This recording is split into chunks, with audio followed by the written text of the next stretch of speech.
야고보서 72강 주의 강림을 기다리는 성도의 태도에 대해서 오늘 나누려고 합니다. 주의 강림을 기다리는 성도의 태도. 이곳에서 주의 강림이라고 말하는 말은 주의 재림을 이야기하는데 그 강림에 대해서 오늘 좀 더 많이 이야기를 하면서요, 우리의 성도의 태도를 조금 나눠보려고 합니다. 오늘 본문을 보면 사도 야고보는 주의 강림을 기다리는 성도들에게 길이 참고 인내하라고 요청합니다. 당시 성도들은 서로 만나고 헤어질 때 인사를 우리 보통 샬롬, 우리 많이 들어봤죠? 샬롬이라고 인사합니다. 그런데 함께 동시에 가장 흔하게 쓰였던 인사 중에 또 하나가 마라나타라고 인사를 했다고 합니다. 요즘은 이제 그런 인사를 많이 하지 않지만 마라나타라고 인사를 했다고 합니다. 혹시 마라나타 영화를 봤나요? 이 영화를 보면 당시 상황을 좀 엿볼 수 있어요. 하다움에서 예배를 드리고 또 그 모이기 전에 그 모습들, 그리고 모이면서 그들이 얼마나 어려운 환경 가운데서 예배를 드리고 또 하나님을 찬양하며 또 기뻐했는지 모습을 볼 수 있습니다. 그리고 많은 사도들과 의인들이 그곳에서 순교했던 모습들을 엿볼 수 있었습니다. 이 마라나타라는 말씀은요, 이 내용은요, 계시록 21장 20절에서 아멘 주 예수여 오시옵소서라는 의미를 가지고 있습니다. 그러니까 마라나타, 이것은 주 예수여 어서 오시옵소서라는 뜻이죠. 그만큼 당시 성도들은요, 주의 재림을 간절히, 주의 강림을 간절히 사모하였습니다. 주의 거룩한 영광을 사모하며 여러 가지 고난과 고통과 어려움과 핍박을 견디며 인내하며 살면서 서로 이루어했던 것이죠. 마라나타, 마라나타 이렇게 말했던 거죠. 이 말은 무슨 뜻을 의미하고 있습니까? 함께 또 포함되고 있습니까? 주께서 곧 오시니 우리 조금 더 힘냅시다. 주께서 곧 오시니 우리 힘냅시다. 주께서 오시니 이 핍박과 어려움과 고통을 인내하며 견딥시다.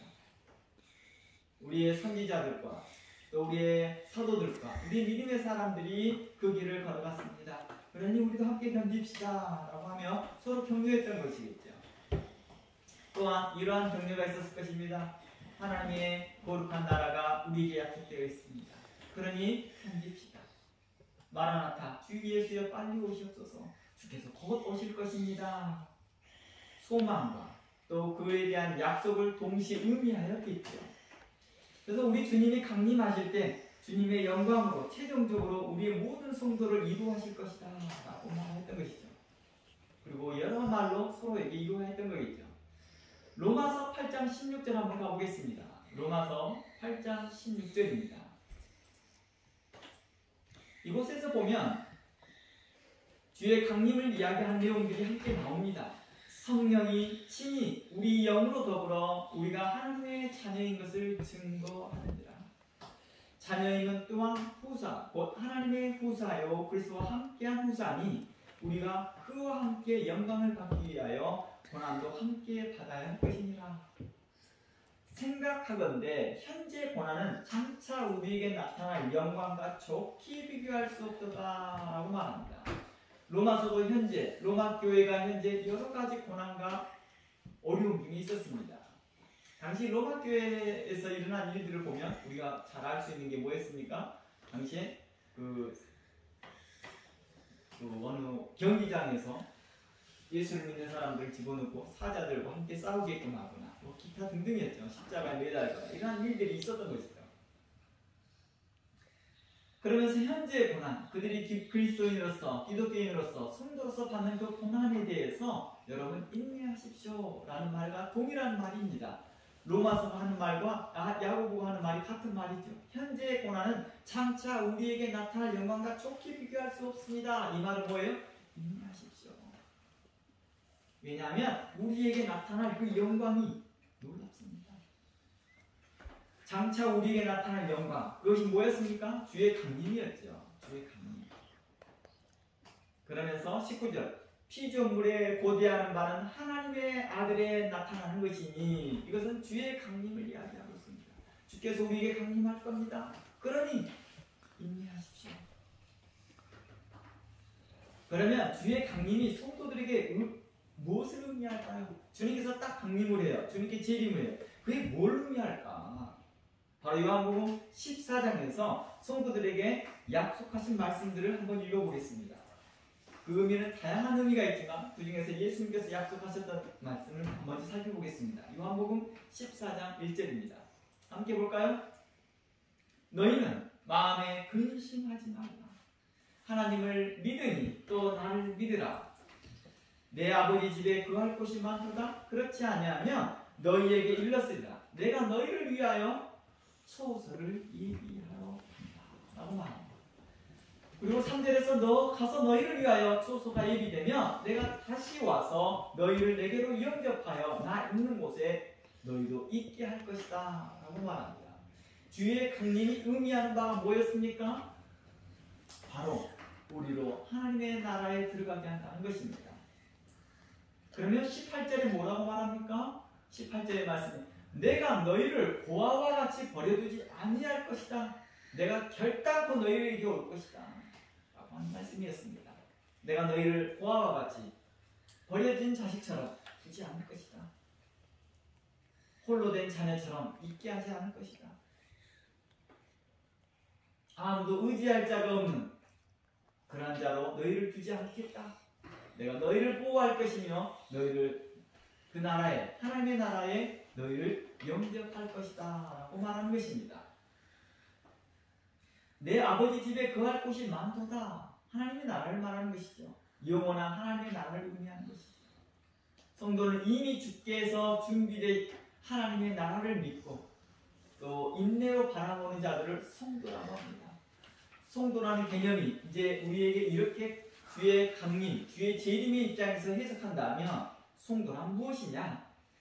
주님께서 준비해 주신, 이미 준비하신 그 하나님의 나라를 믿고 인내로 바라보는 자들라고 말할 수 있을 것입니다.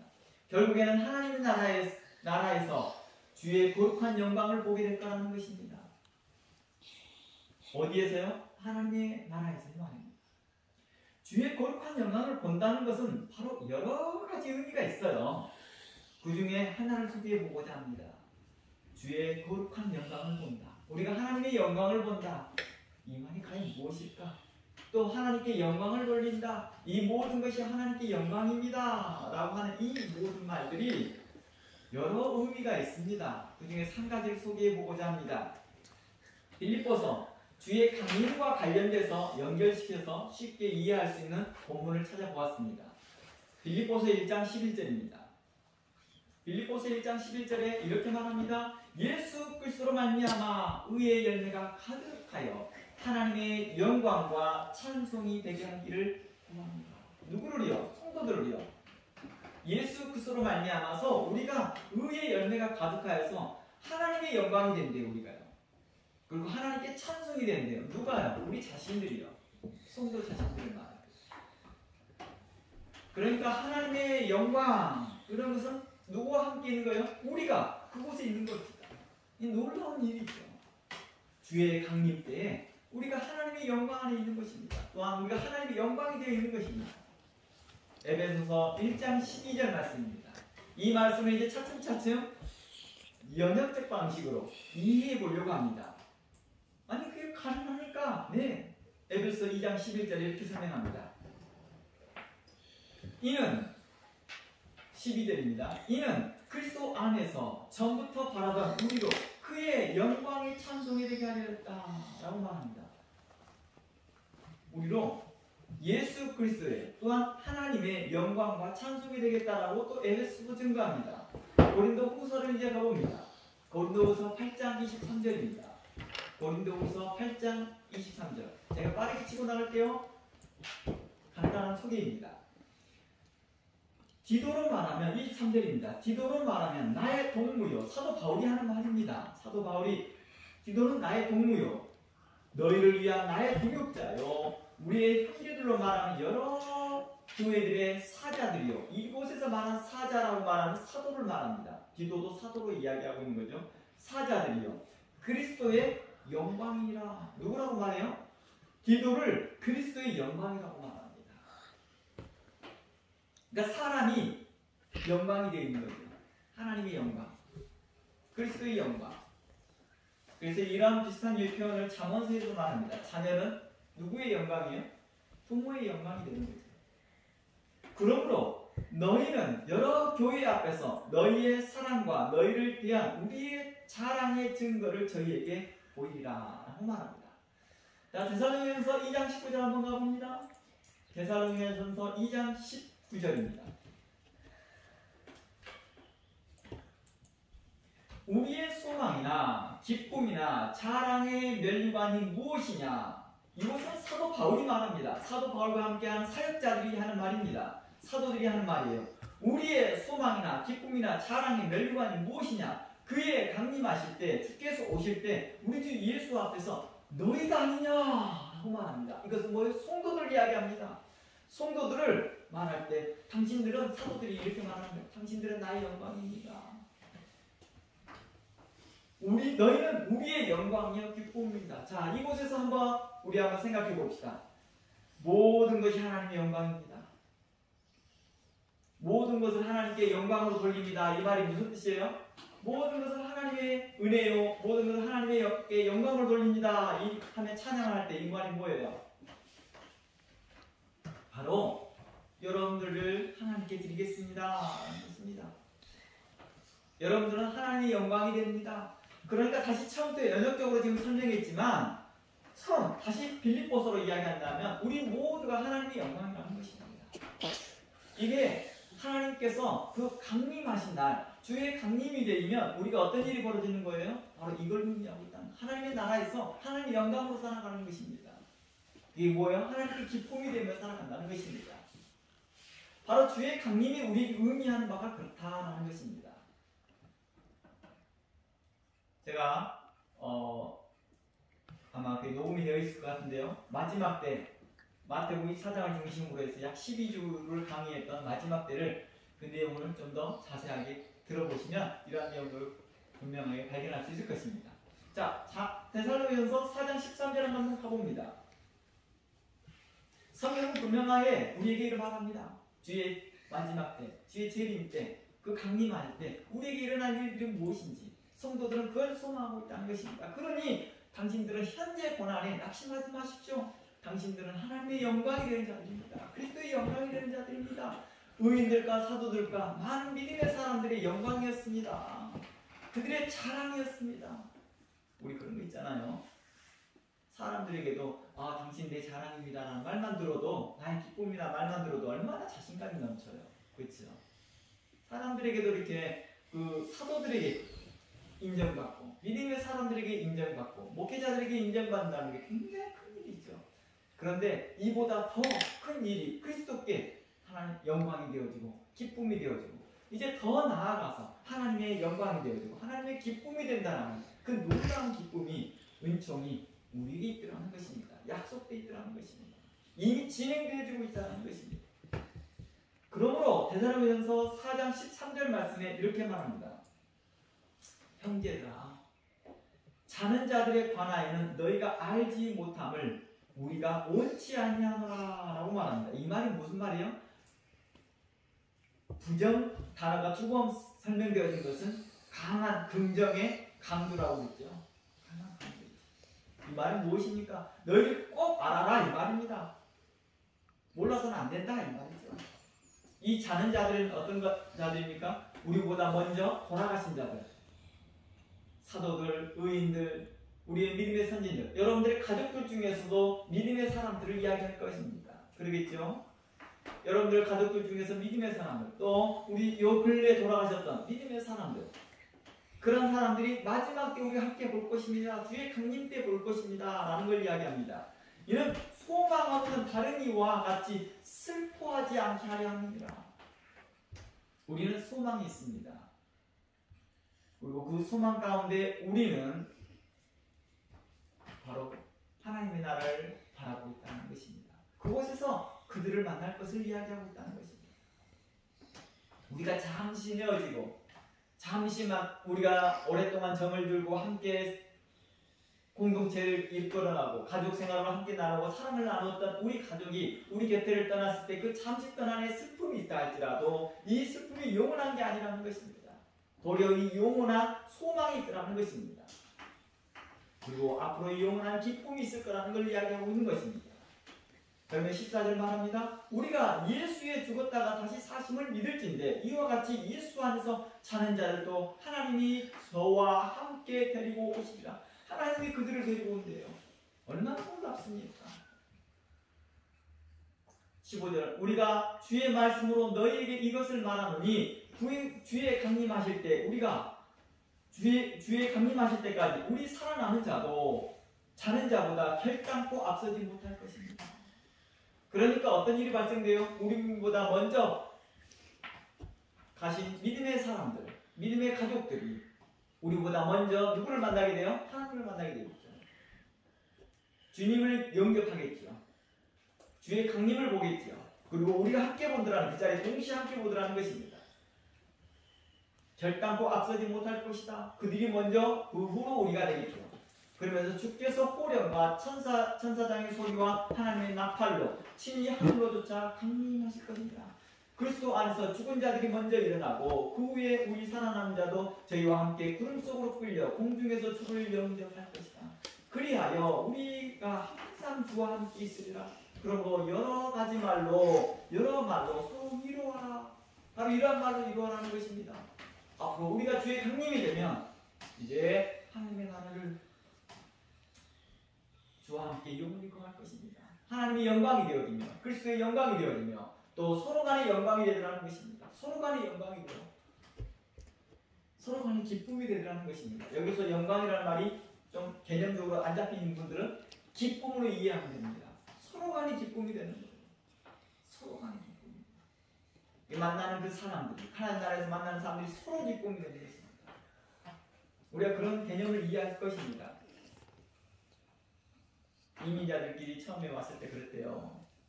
처음에 오면 한국 사람이랑 처음 봤는데도 한국 사람은 그 자체마다 기쁜 거예요. 만나면 바로 그런 느낌이에요. 즉 성도들에게 주의 강림은 곧 성도들에게 약속한 영원한 하나님의 나라와 직결되어 있을 뿐만 아니라 우리 모든 성도들이 주의 영광이 되어 서로 만나게 될 것이며 주의 기쁨이 되어 서로 만나게 될 거라는 것입니다. 그리스도 안에서 모두 하나님의 품 안에서 영광이 되어 살 것을 이야기하고 있는 거죠.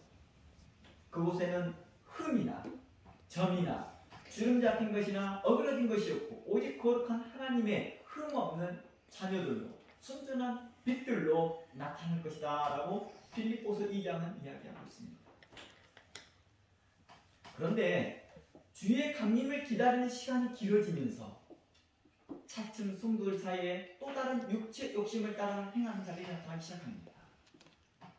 세상과 거시되고자 하고 믿음을 배반하기도 하고 할리단과 같은 할리단과 같이 그들이 핍박을 피하고 그들과 공생하는 법을 핍박한 자들과 공생하는 법을 가르치는 자들이 나타나기 시작합니다. 그들의 교훈을 따라가는 자들이 있다는 것입니다. 그리고 영지주의자들처럼 관념적 하나님을 말할 뿐 행함이 없는 믿음을 가르치는 자들, 그러한 자들의 유혹을 따라가는 자들이 나타나기 시작하더라는 것입니다. 그들에게 대하여서 이제 사도 야고보는 지적했던 것이고 바로 사도 바울도 지적했고 사도 요한도 지적했고 사도 베드로도 지적하면서 여러 사도들이 그 문제를 지적합니다. 그래서 어떤 성도들은 현재 신앙생활보다 신앙의 최종 목적만 강조하고 주의 강림을 기다리는 사람들도 있었습니다. 다양한 사람들이 하나님에게 떠나가기 시작합니다. 사도 야고보는 그렇게 말합니다. 주의 강림이 이제 점점점 자신들에게 마라나타 했지만 차츰차츰 이게 이제 퇴색되어지는 거예요. 그 인사가요. 그냥 형식적인 인사가 되어버리는 것입니다. 요즘 샬롬에서 형식적인 인사, 안녕하세요 형식적인 인사. 한번 밥 한번 먹지요? 언제 한번 집 한번 방문하겠습니다. 그냥 형식적인 인사예요. 그냥 진짜 밥을 먹냐? 안 먹어요. 차 한번 마시죠? 절대 안 마셔요. 자신의 시간을 내어서 희생하는 법이 없다는 것입니다. 그냥 그 사람에게 그냥 무의미한 인사예요. 밥 한번 드시죠? 식사 한번 하죠? 언제 한번 만나죠? 무의미한 인사. 그만큼 사람의 상태가 성도들 사이에서 사람이 식어져가는 모습들을 이제 말하고 있는 것이죠. 그냥 뭐예요? 자신만 안전하면 되는 거예요. 다른 사람이 자기를 나쁘게만 평가 안 해주면 되는 거예요. 그러니까 그런 평가를 받고 싶지 않으니까 뭐예요? 식사 한번 하시죠. 자기를 좋은 사람처럼 보이게 하려는 것이죠. 아니면 그런 의미도, 그런 생각조차도 없죠. 그냥 무의미하게 던지는 말이라는 거예요. 무의미하게 던지는 말. 그러면 점점 세상과 벗이 되어가기 시작하고 점점 믿음을 배반하는 자들이 나타나기 시작합니다. 그러면서 할례당과 같은 그 교리를 따라가고 영지주의자 같은 그런 교리를 따라가는 자들이 나타나는 것입니다. 그런 와중에 성도들은 차츰차츰 어떻게 보니까 이제 신앙생활에 대한 그 성도로서 신앙생활에 대해서 차츰차츰 그 퇴색된 삶을 살아갑니다. 그러면서 무조건 주의 강림만 이야기해요. 주의 날, 주의 심판, 그것만 이야기하는 거예요. 그래서 신앙의 최종 목적이 주의 강림으로만 이야기하는 사람들이 있습니다. 우리는 이러한 사람들을 정말주의자라고 해요. 정말주의자. 그러니까 정말주의자의 의미는 분명히 하나님의 주의 거룩한 강림을 이야기하는 것 같은데요. 성도의 삶이 없어요. 현재 어떻게 살라는 것이 없다는 것입니다. 이런 정말주의자들은 생각하면 모든 것을 한 방에 해결하고 하는 조급한 심리에서 나오는 것이죠. 한 방에 해결하고 싶은 거예요. 그러니까 어떻게 해요? 이 정말주의자의 특징들이요. 집이고 뭐고 다 팔고 현재 하고 있는 학교도 다 그만두고 지금 현재 뭐 하는 거 다 그만두려고 해요. 이게 중세시대에도 이런 일들이 일어났거든요. 이게 시대마다 계속 일어났거든요. 이 정말주의자들이 나타나서 계속 그랬거든요. 그러자 스피노자가 그리스도인으로서 이렇게 말하죠. 내일 지구가 멸망한다 할지라도 나는 살아남을 심겠다. 그러면서 뭘 경각시킨 거예요?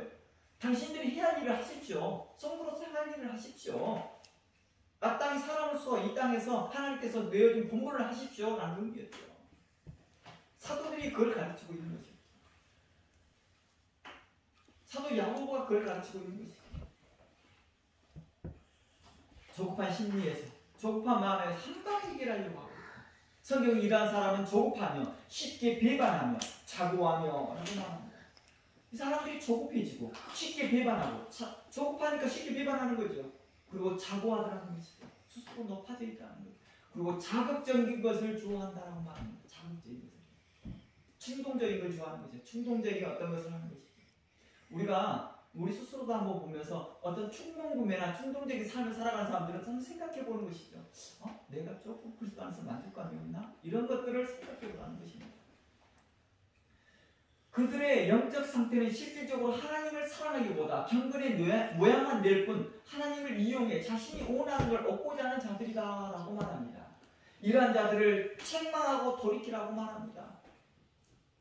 그리고 만일 그 말을 듣지 아니하고 또 그렇게 할 수 없는 자라 한다면, 예를 들어 가르친 자라겠죠.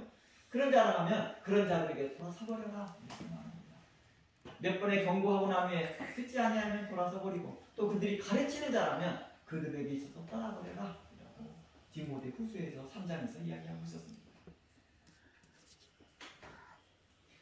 그러면 당시 교회에서, 당시 초대교회에서 나돌고 있는 말들이 어떤 것인지를 우리 한번 짐작해 볼 수 있는 것이 있습니다. 그 본문들이 베드로 후서 1장 16절입니다.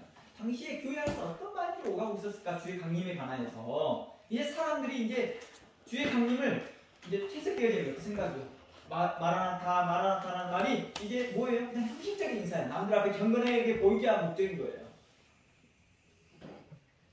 그리고 상대방한테 종말주의자 같은 경우에는 마라나타라는 목적이 뭐예요? 상대방에게 위협하고자 하는 거예요.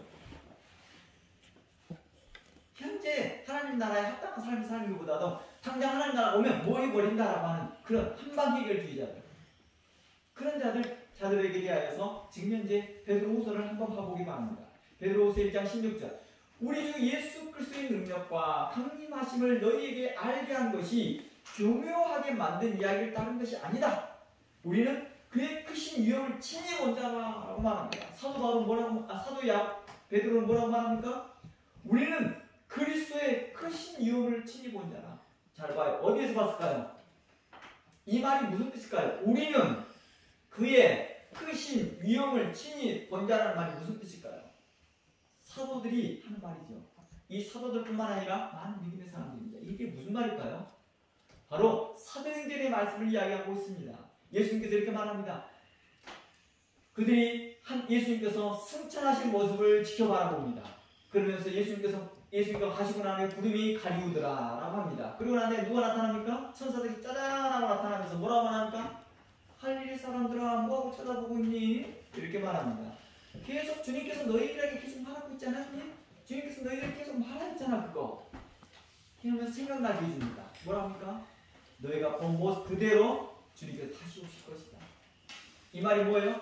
올라갔던 그 모습이 내려오는 모습과 같다는 거예요. 그 말은 곧 뭐예요? 영광의 모습이 내려오신 그 모습이 곧 그때 올라가셨던 모습과 똑같처럼 영광의 모습이었다는 것입니다. 그 영광의 모습을 뭐했다는 큰 신 위협을 봐버렸다는 거예요. 그들요. 그러니 내려올 때도 크신 위협으로 내려오실 걸 봤다는 거예요. 반대로 오겠죠? 구름과 뭐가 내려온다고요? 주님께서요. 그래서 계시록가는 허다한 증인들이 구름과 같이 주께서 그들과 함께 강림할 것이다. 좀 전에 읽어봤던 죽은 자들이 우리가 잠자는 자들이죠. 잠자는 자들이 그리스도와 함께 하나님과 함께 임하실 거라고 이야기하고 있다는 것입니다. 베드로후서 3장 말씀 가봅니다. 베드로후서 3장입니다.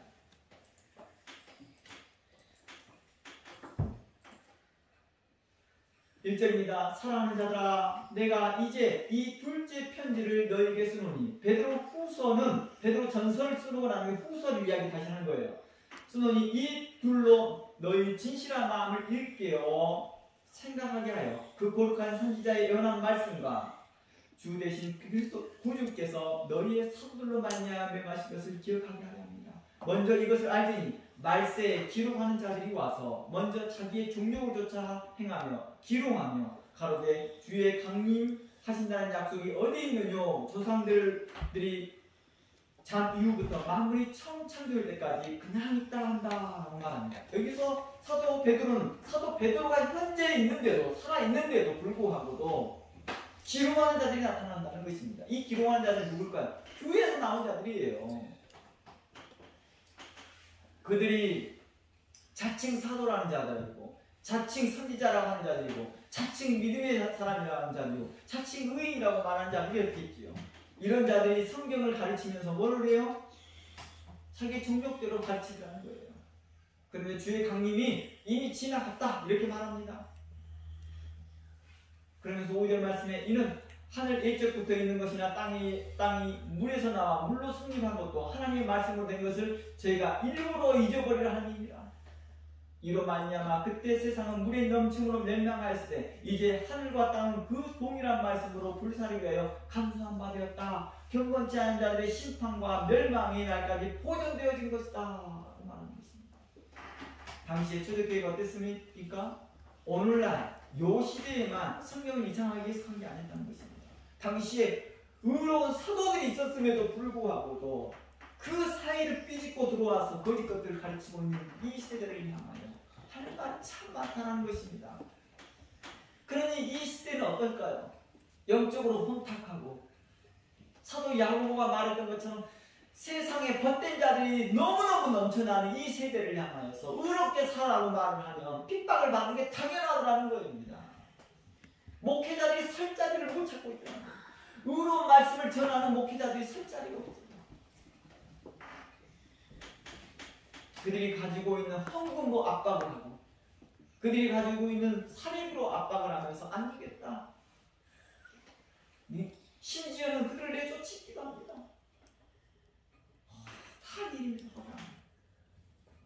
그러니 이거에 함께 타협하는 자들, 함께 그런 핍박을 피하려고 하고 그런 고난을 피하려고 하는 자들에 대하여서 성경은 말합니다. 인내하십시오. 견디십시오. 하나님 나라가 가까워 와 있습니다. 주의 강림이 가까이 와 있습니다. 세상에 헛된 것과 세상과 짜가라는 것들이 하나님과 원수됨을 알지 못합니까? 마음을 살찌운 자들, 그런 자들과 함께 그들과 함께 거하지 마시고 주의 나라를 향하십시오 라고 말하는 것이었습니다. 그러면 8절에 이렇게 말합니다. 사랑하는 자들아, 주께서 하루가 천년 같고 천년이 하루 같은 이 한 가지를 잊지 말라. 너희들에게 마치 이게 천년처럼 길게 느껴지지만 하나님에게는 하루야. 그러니 너희도 그렇게 생각해. 하루밖에 아니라. 왜냐? 너희가 하나님의 나라에 가서 살 것을 생각해봐. 이게 과연 이 땅에서 천년이 계산이 되겠니? 의미가 있겠니? 아무런 의미가 없어. 아무런 의미가. 하나님께서는 한 영혼이라 더 구원받기를 바라는 마음에서 인내하실 뿐이야 라고 말씀하셨다는 것입니다. 한 영혼이라 더 구원받기 위해서 인내하였던 그 하나님의 사랑을, 하나님의 그 뜻을 알지 못하고 계속해서 이제 마라나타 이제 안 오니까 아이고 이제 안 올라갔다 하고 뭐 하고 있어요? 이제 다른 이야기를 하고 있더라고요. 다른 이야기를 하고 세상 정욕을 따라하고 육신의 정욕을 따라하고 세상과 버티려고 하니까 사도 베드로가 이 이야기를 하고 있는 것입니다. 천년이 하루 같고 하루가 천년 같습니다. 그러니 여러분들이 이것을 믿으십시오. 하나님 나라에서 받을 그 영광을 기대하십시오. 그것은 영원히 하는 것입니다. 그리고 9절 말합니다. 주의 약속은 어떤 이에 더디다고 생각하는 같이 더딘 것이 아니라 오직 너희를 위하여 오래 참으사 아무도 멸망치 않고 다 되게 하기를 이르기를. 그러나 주의 날이 도적같이 오리니 그 날에는 하늘이 큰 소리로 떠나가고 체질이 뜨거운 불에 풀어지고 땅과 그 중에 있는 모든 일이 드러나리라. 이 모든 것이 어떻게 풀어지리니 너희가 어떠한 사람들이어야 마땅하며 거룩한 행실과 경건함으로 이야기하고 있잖아요. 사도 베드로도 이야기하고 있잖아요. 너희가 성도로서 거룩한 행실을 가져라. 거룩한 경건함을 가져라. 이렇게 말합니다. 그리고 12절 하나님의 날이 임하기를 바라보고 간절히 사모하라. 그날에 하늘이 불에 타서 풀어지고 체질이 뜨거운 불에 녹아지려니와 우리는 그의 약속대로 우리의 거하는가 새 하늘과 새 땅을 바라보는도다. 그러므로 사랑하는 자들아, 너희가 이것을 바라보느니 주 앞에서 점도 없고 흠도 없고 없이 평강 가운데 나타나기를 힘쓰라. 그리스도 안에서 뭐가 없이요? 흠과 천이 없이 나타나고. 이 말은 뭐예요? 성으로 삭당이 생각하라 이 말입니다. 또 우리 주 예수 그리스도의 오래 참으심이 구원이 된 줄로 여기라. 우리 사랑하는 형제 바울도 그 받은 지혜대로 너희에게 이와 같이 썼고 그 모든 편지에 이런 일에 대하여 관하여 말하였으되 그 중에 알기 어려운 것이 서로 있으니 무식한 자들과 굳세지 못한 자들이 다른 성경과 같이 그것도 억지로 풀다가 스스로 멸망을 이루느니라. 그러므로 사랑하는 자들아, 너희가 이것을 미리 알았은즉 못한 자들은 미혹에 이끌려 너희에게 굳센 데 떨어질까 삼가하라. 오직 우리 예수 그리스도의 은혜와 저를 아는 지식에서 자라 영광이 이제와 영원한 날까지 저에게 있을 것이다 라고 있을 것을 원합니다 라고 말했던 것입니다. 그러면 사도 바울이 무엇을 가르쳤길래 억지로 성경을 풀어서 주의 강림을 오해했던 걸까요? 대단하면서 5장 한번 가봅니다. 당시에 상을 한번 보면 현재 우리의 상을 볼 수 있습니다. 대장면서 5장 1절입니다. 형제들아, 때와 시기에 관하여 너에게 쓸 것이 없으면 주의 날이 도적같이 이를 줄을 너희가 자세히 알기 때문이다. 그들이 편하다 안전하다 할 때 임신한 여자에게 해산의 고통이 이른 것 같이 멸망이 갑자기 그들에게 이르니 결단코 피하지 못하리라. 4절 집중해서 보시기 바랍니다. 형제들아, 너희는 어둠에 있지 아니하면 그 날이 도둑같이 너희에게 임하지 못할 것이다. 이게 뭔 말이에요? 이것을 해석의 요구에 따라서 어떻게 해석합니까? 마치 주의 날을 아는 것처럼 이야기하고 있다는 거예요. 이 말은 무슨 뜻이에요? 우리가 빛을 거하고 있다면, 성도로 사탄이 살고 있다 한다면 주의 날이 언제 오든 상관없이 우리는 죽게 맞이할 거라는 거예요. 지혜로운 처녀와 미련한 처녀를 두고 이야기한 것과 같습니다. 죄가 있는 사람은 두렵겠지요. 언제 올거나 이렇게 하겠죠.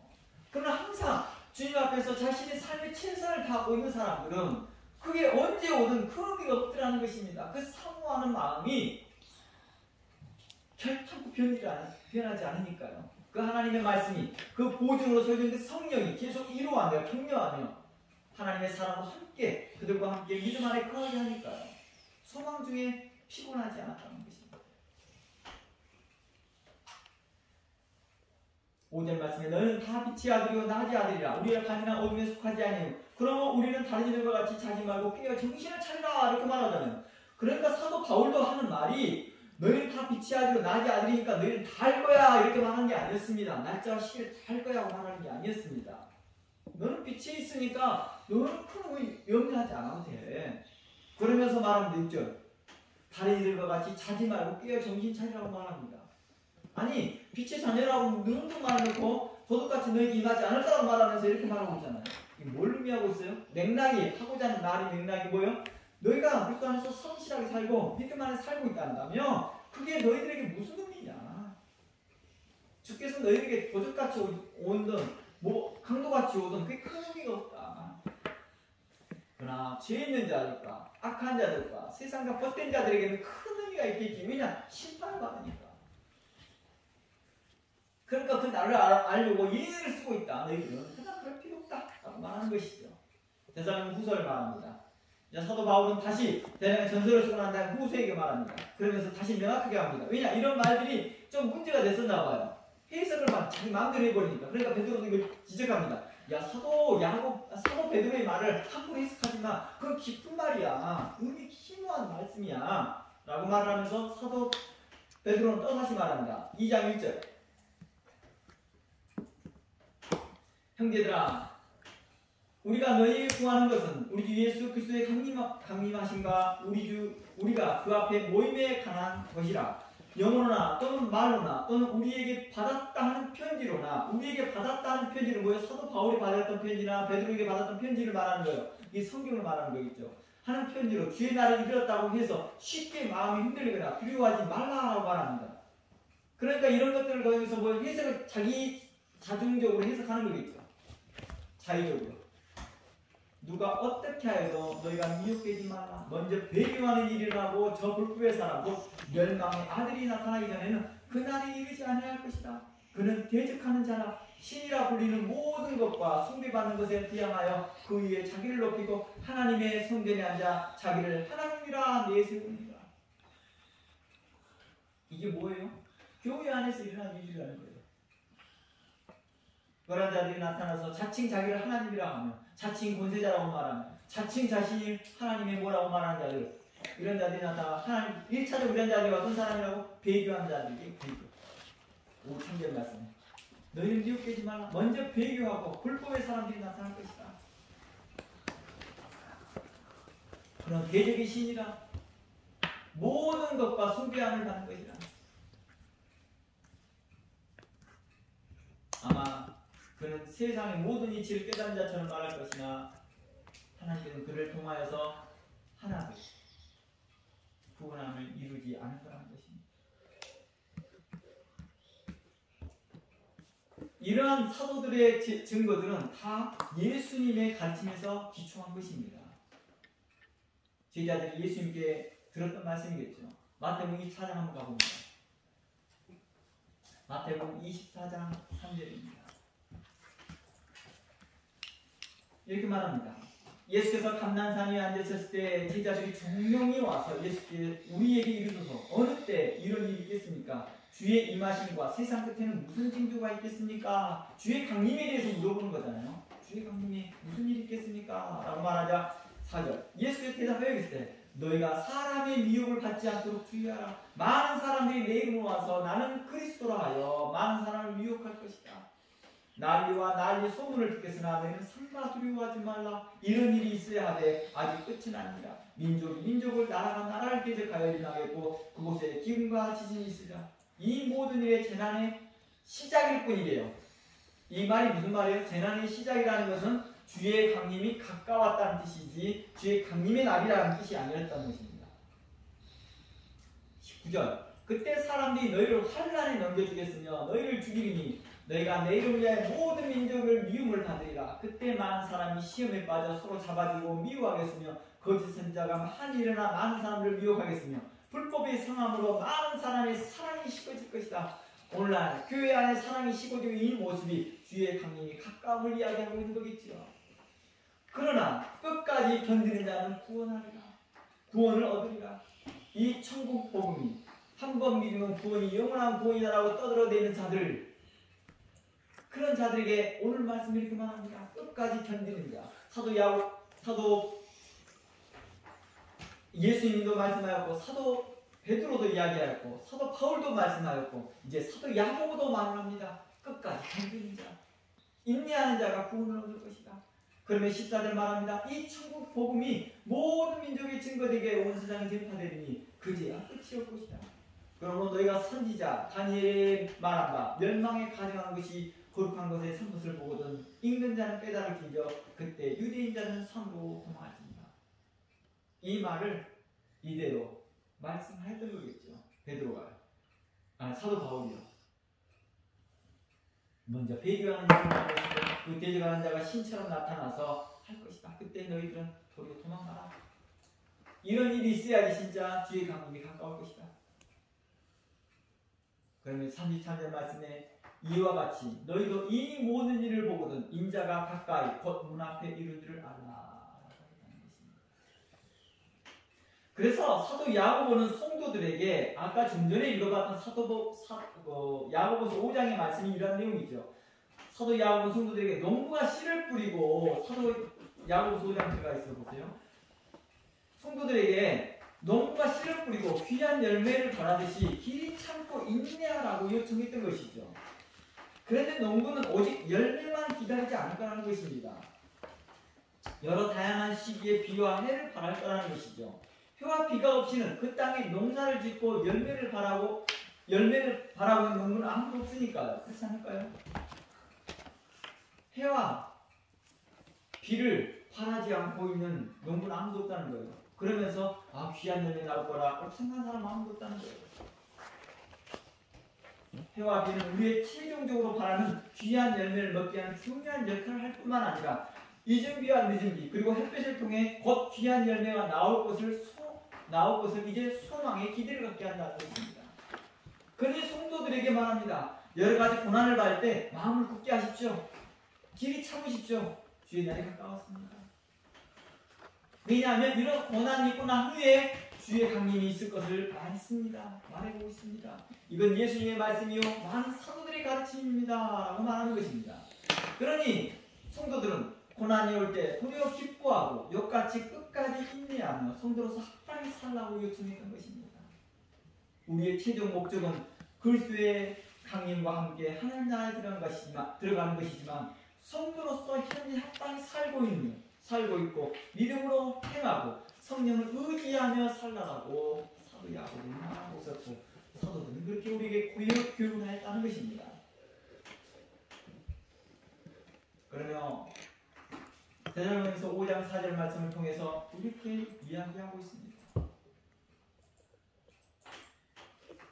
5장 4절 말씀에 형제들아 내가 너희는 어둠에 있지 않으면 그날에 도적같이 임하지 못할 것이다 라고 말씀하시면서 이렇게 말합니다. 12절로 넘어갑니다.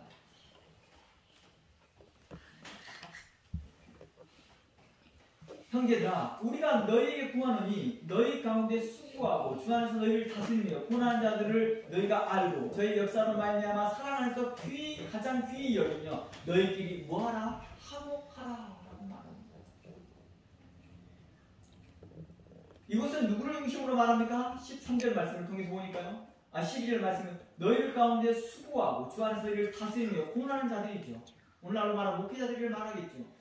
그들을 중심으로 해서 사랑 안에서 서로 그를 귀하게 여기고 서로 너희들끼리 화목하라는 것입니다. 이 말씀을 좀 전에 영광과 이야기해 본다면 우리는 서로 기쁨이 되어지며 서로 영광이 되고 멸관이기 때문입니다 하는 것입니다. 이게 결국 하나님의 나라에 가서는 모두가 하나님의 영광이 될 것입니다.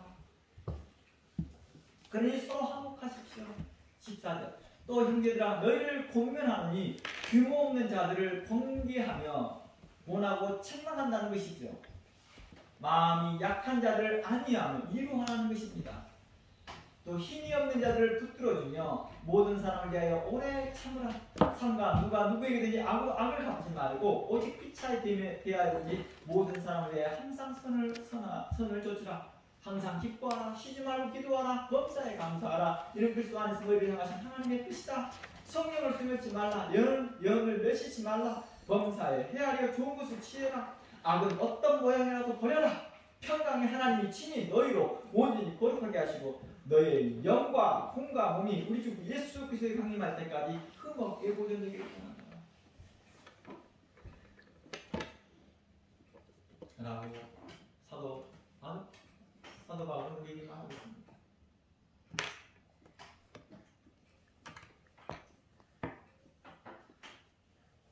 우리가 이러한 삶을 살아가는 것, 그리스도의 강림을 기다리며 살아가는 것입니다. 오늘날 우리는 어떻게 살아갑니까? 우리의 모습들을 한번 살펴보기를 원합니다. 우리는 주의 재림을 정말 바라고 있습니까? 아니면 그냥 내가 그 말을 안 하고 그런 고백을 안 하면 순결한 취급을 못 받을까봐 두려워서 그 말을 하고 다닙니까? 사람들에게 경건의 모양을 내고 있다는 것입니까? 우리는 참으로 하나님 나라를 바라보며 하나님의 영원한 나라를 바라보면서 우리 자신들이 어떠한 가치관에 살아가고 있는지를 우리 스스로를 점검해 보기를 원합니다. 혹시 우리의 삶이 그리스도의 나라에 합당하지 않으면서 우리 입술과 우리 모양만이 하나님 앞에 거룩한 모양이 아니었는지 우리 스스로를 점검해 보아야 될 것입니다. 사도 야고보는 이렇게 말합니다. 심판주가 가까이. 사도 야고보는 금명코 주의 강림을 이야기하면서도 동시에 심판주가 가까이 왔다라고 말합니다. 야고보서 5장 가봅니다. 그곳에 심판대가 왔는데 어떤 자를 심판하겠다고 말합니까? 원망하는 자를 말합니다. 놀랍잖아요. 심판대가 왔는데 원망하는 자에게 심판하고 있다는 것입니다. 형제들아 서로 원망하지 마라. 9절에 말합니다. 형제들아 서로 원망하지 마라. 그리하여야 심판을 내놔. 다음 주에 우리가 이렇게 원망하는 자들에 대해서 좀 살펴보려고 합니다. 오늘까지 다 준비하게 되었던 게 원망하지 말라까지 되어졌는데 시간상 충분하지 않다 보니 다음 주에 연결해 보겠습니다. 우리가 지난주에도 말했지만 고린도전서 10장 10절 말씀을 통하여서 광야교회에서 그들이 원망하다가 하나님께 원망하고 모세를 원망하다가 죽었던 자들을 이야기합니다. 우리는 무엇을 가지고 원망합니까? 그들의 죄를 가지고 계속 원망하고 있었을 때, 그들의 안에서 나오는 그 죄성이 계속 원망하고 있을 때 하나님의 나라에 그 영광에 들어가지 못하더라는 것입니다. 주의 강림이 두려운 거지요, 그들에게는. 그러니까 그들에게는 막 시기하는 때를 막 알아보려고 예를 쓰는 것입니다. 그냥 그때 맞춰서 뭔가를 해보려고 하니까요. 그런 자들에게는 아무런 의미가 없다는 것입니다.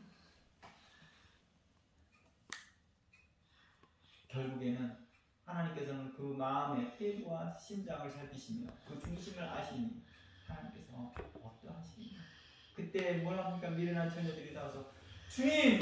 우리 주님이 오신 걸 기다리고 있었습니다. 그러자 문을 빼꼼 여시면서 하시는 말씀 주님이 뭐라고 합니까? 글쎄 너희가 어디서 왔고 어디서 왔는지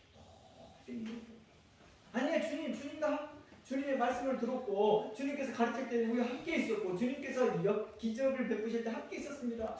글쎄 아니 우리가 주님의 이름으로 권능도 행하고 이것도 행하고 저것도 행한나이다. 글쎄 내가 너를 도무지 알지 못하겠나. 이 불법을 행하는 자들아 내게서 떠나라 한다. 우리가 원망하며 살아가는 자들에게 대해서 우리에게 이렇게 말합니다. 아 주의 강림이 왜 이렇게 늦어요? 언제까지 기다려야 돼요? 하면서 원망부터 시작하면서 이런 핍박을 왜 그리스도인이 받아야 됩니까? 라고 원망합니다. 그런 자들에게 대하여 하나님께서 심판하시겠다.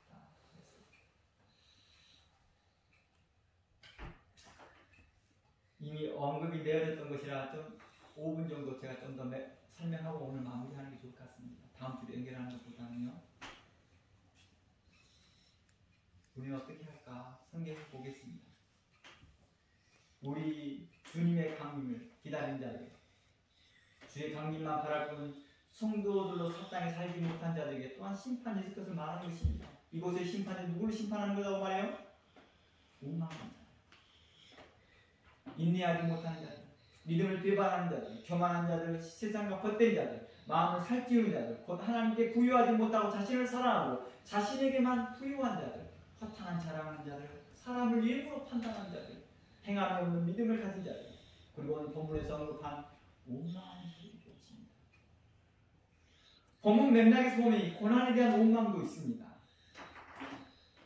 고난을 참고 이기며 주님의 말씀을 전하던 선지자를 본을 삼으라 했던 것처럼 이 원망이 두 종류의 원망으로 나뉘어집니다.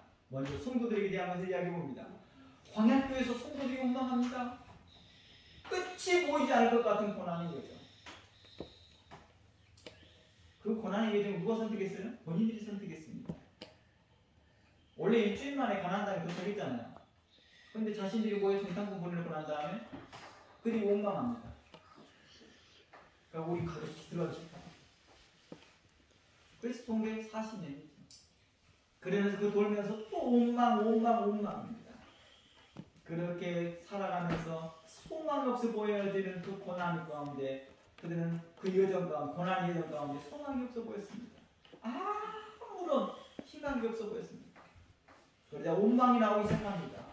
이대로 아무것도 이루지 못하고 광야에서 죽을 것 같은 마음이죠. 그래도 내가 애국에 있을 때는 내가 뭔가 했었는데 이 광야에서 뭘 하겠다는 거예요. 아무것도 이루지 못하고 광야에서 죽을 것 같은 마음. 애국에 있었더라면 차라리 하던 일이라도 성공이라도 바라볼 수 있었을 텐데 그렇다고 아무것도 이것저것도 할 수 없고 오직 무엇이만 바라봐야 될 상황이었습니다. 그렇다고 더 나아지기는 그냥 점점 야단만 맞고 힘만 드는 여정이었습니다. 늘 모세에게 야단 맞습니다. 늘 리더십들에게 야단을 맞습니다. 그들 원망하기 시작합니다. 모세를 원망하고 함께한 리더십들을 원망합니다. 그래서 출애굽기 15장을 가보면 이렇게 말합니다. 백성이 모세를 위하여 원망하며 가로되 우리가 무엇을 마실까? 온 회중이 모세와 아론을 원망하며 리더십들을 계속 원망합니다. 또 온 회중이 이스라엘의 장로들과 족장들을 원망하며 그러면서 출애굽기 16장 17절 말씀에 아침에는 너희가 여호와의 영광을 보이니 이는 여호와께서 너희가 자기를 향하여 원망함을 들으셨습니다. 우리가 누구간데 우리를 위하여 대해 원망하냐? 모세가 또 가로되 여호와께서 저녁에 너희에게 고기를 주어 먹게 할 것이다. 그러면 9절 말씀 가봅니다. 16장 9절 모세가 또 아론에게 이르되 이스라엘 자손 회중에게 명하기를 여호와께 가까이 나와라. 여호와께서 너희를 원망함을 들으셨다 라고 말합니다. 이곳에서 한번 8절 내용 한번 읽어볼게요. 모세가 또 가로되 여호와께서 저녁에는 너희에게 고기를 주어 먹게 하시고 아침에 떡으로 먹게 했다. 이는 여호와께서 자기를 향하여 너희의 원망하는 그 말을 들으셨습니다. 우리가 누구냐? 너희의 원망은 우리를 향한 것이 아니요 여호와를 향함이니라 라고 이야기하고 있습니다. 계속해서 그들은 원망과 원망으로 계속합니다. 그러면서 잠언 19장 3절 말씀에 뭐라 합니까? 잠언 19장 3절 말씀에 이런 말씀이 있습니다. 사람이 미련함으로 자기 길을 굽게 하고 마음으로 여호와를 원망한다. 사람이 미련함으로 자신의 길을 스스로 굽게 만들어요. 그리고 마음으로 여호와를 원망합니다. 여호와를 원망한다는 것은 뭐예요? 현 시점에서는 리더십들을 원망하고 그 담임 목회자들을 원망하기 시작하고 그 담임 목회자와 함께 있는 그 리더십 전체를 원망하기 시작합니다. 그 원망이 이렇게 말합니다. 우리를 향한 것이냐? 최종적으로 하나님께 향한 것이다 라고 말합니다. 23장 19절 잠언 23장 19절 재앙이 누구에게냐? 근심이 누구에게냐? 분쟁이 누구에게냐? 원망이 누구에게냐? 라고 말합니다. 23장 29절입니다. 재앙이 누구냐? 재앙이 누구에게 오느냐? 근심이 누구한테 오느냐? 분쟁이 누구한테 오느냐? 원망이 누구에게 있느냐? 까닭없는 찬상이 누구에게 있느냐? 붉은 눈을 가진 자가 누구이냐? 라고 말하면서 제 얘기자들을 지적합니다.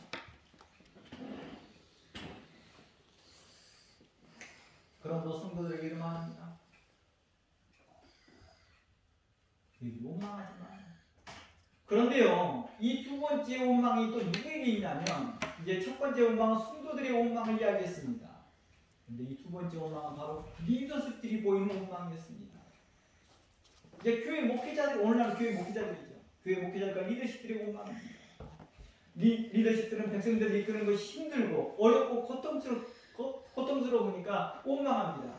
아니 좋은 사람 다 놔두고 왜 이런 사람들만 모이게 하냐, 왜 이렇게 말도 듣지 않냐고 깨닫지도 못하고 이런 사람들만 모이게 합니까 하면서 원망합니다. 뭐 교회에서 성도들의 하는 태도 때문에 힘들어하고 고통스러워하면서 뭐합니까? 하나님을 원망합니다. 실상 그 성도를 원망하는 것처럼 보이지만 그 최종의 결론은 어디로 가요? 하나님께로 가고 있더라는 거예요. 하나님도 그에게 붙여줬잖아요. 구원시켜라. 그에게 구원의 말씀을 가르쳐라. 인내로 가르쳐라. 그들을 책선하고 책망하고 바르게 해라. 그들을 살릴 마음이 있다 한다면, 그들을 정말 살릴 마음이 있다 한다면 회초리를 들어라. 그들을 정말로 바르게 할 마음이 있다 한다면 그 온전한 마음으로 그들에게 거룩한 성품으로 다가가 사랑 가운데 행하라. 이렇게 말씀하고 있다는 것입니다. 그런데 그렇게 행하지 못하면서 자기 죄 때문에 뭐합니까? 성도를 원망하고 그 성도를 원망하는 모습을 하나님께 이렇게 말합니다. 그것이 너희가 지금 성도를 원망하니 너는 어떠니? 내가 너를 국리에 여긴 것 같이 너는 5만 달란트, 1만 달란트를 탕감받았던 너인데 이제 100데나리온 빚진 너 형제를 목을 잡고 그렇게 원망하냐? 라고 하고 있는 것입니다. 그런 원망한 자들에게서 이 원망이, 그 불평이 바로 너희 독일이 있다, 하나님께 있다. 이것을 보여주는 게 모세를 통해 하신 말씀이잖아요. 하나님, 모세가 원망할 때 자신의 잘못을 모르고 왜 리더십들에게만 잘못이 있다고 하는가? 이런 것이 서로 간의 원망이죠. 교회 안에 서로 간의 원망하고 있다는 것입니다. 리더십들은 자신에게 온 고난이 성도들 때문이라고 생각하고, 성도들은 그 고난이 리더십 때문에 있다고 생각하면서 서로 상처받았다고 힘들어하고 있는 이 시점을 향하여서 너희가 주의 강림 때에 너희가 심판을 면하지 못할 것이다. 그러니 성경은 말합니다. 너희는 서로 사랑하라. 서로 화목하게 지내라. 모든 일을, 빌립보서 2장 말씀에 모든 일을 원망과 시비 없이 하라. 서로 대접하기를 힘쓰며 서로 원망 없이 하라고 베드로전서는 또 4장에 이야기하고 있습니다. 그러니 우리가 모두가 사랑 가운데 임하며 우리가 그리스도 안에서 배려하며 인자하게 대하며 우리가 그리스도 안에서 인내하기로 합니다. 지난주에 말했던 것처럼 우리가 애매히 고난을 받고, 어느 때는 이 애매히라는 말이 뭐예요? 불공정하게 자기가 그런 고난을 받는다 할지라도 하나님을 생각하며 참아라. 하나님 우리에게 그러한 인내까지 요구하고 있다는 것입니다. 그러니 악을 갚지 말고 선으로 악을 이기라 한가 같이 그리스도 예수 안에서 주의 강림하시까지 길이 참고 그 고난을 이기며 선한 일로 성도로 합당한 삶을 살아가기를 주의 이름으로 축원합니다. 우리 인도하는 목회자들과 함께 연합하고 성도들끼리 친하며 화목하게 하여 그리스도의 나라에서 동일하게 서로의 기쁨이 되며 서로 간의 영광이 되며 서로 간의 즐거움이 되어서 그 영원한 나라에서 함께하게 주의 이름으로 축원합니다. 다음 기도합니다. 하나님